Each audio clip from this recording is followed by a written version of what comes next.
Good morning, friends. Welcome to our Godly Play classroom. If we look over at the church calendar, we could see that we are still in those green and growing days. And while we're in the green and growing days, we learn stories from the part of the Bible that is called the Jewish Bible. And it's the first part of our Bible. And in these stories, we learn about people who were just like you and me, and how God came close to them. There was once someone who told everyone what it was like to be part of the family of God. People followed him, but they were not sure who he was. One day he said, "I am the light." And that light is with us as we get ready for our story today. Now, if you have not watched the story of Joseph, you should pause this video and watch the story of Joseph first, because that's an important story that comes before today's story. Well, let's get comfortable. You can sit crisscross applesauce if you'd like, or get a blanket, or maybe some family members or a stuffed animal. We'll get ready for our story today. Our story takes place a long, long time ago in the land of Egypt. Now, the king of Egypt was called a Pharaoh. And this Pharaoh ruled over Egypt, and he forgot everything that Joseph had done for the kingdom. In fact, the story of Joseph was many, many years before. And so this Pharaoh forgot how Joseph and his family helped the kingdom of Egypt. So the descendants of Abraham, Isaac, and Jacob were living in Egypt. And it was a strange land. They were foreigners. But there were so many of them that the Pharaoh became afraid of them. And so the Pharaoh trapped them in Egypt. They could not leave. They did not have their freedom. And Pharaoh forced them to work really, really hard jobs. And they did not have a choice about this. They were slaves in Egypt. A girl grew up in one of these families that was enslaved, and her name was Miriam.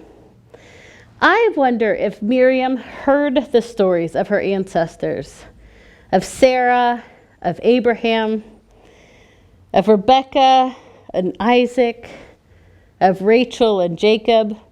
I wonder if she knew the story of her ancestors, of how Joseph saved all the people from famine.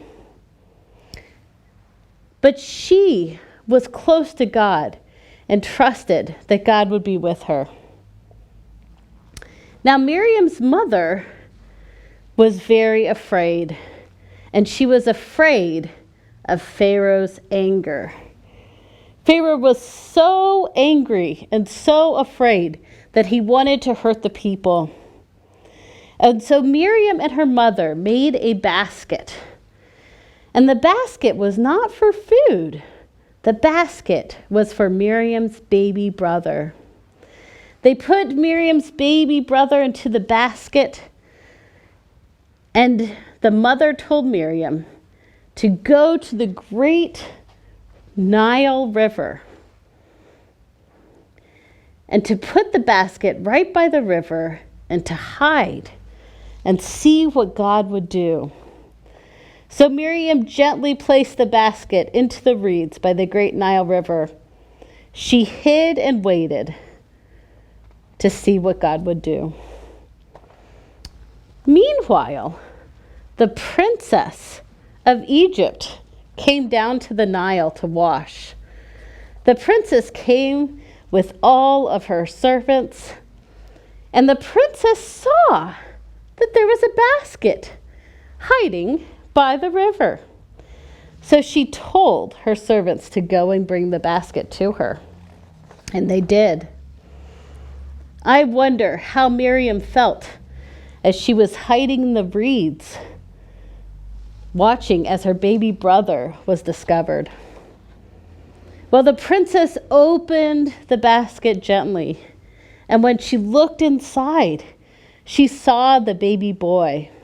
She knew it was one of the babies hiding from the Pharaoh's great anger, and she felt sorry for the baby.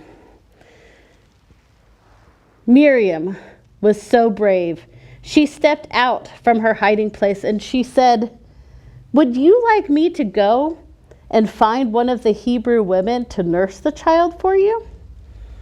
And the princess agreed.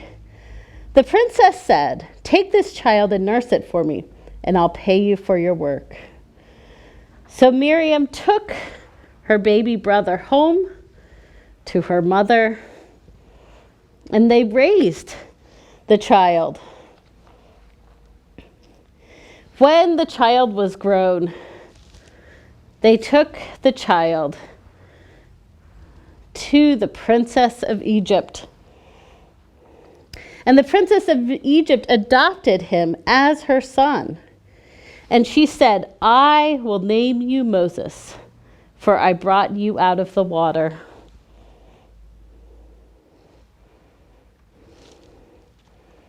I wonder what's going to happen next in this story. I wonder how God will be with Miriam. I wonder how God will be with Moses. I wonder who was brave in this story. I wonder who had compassion in this story. And I wonder what your favorite part of this story was. Now it's time to change the light.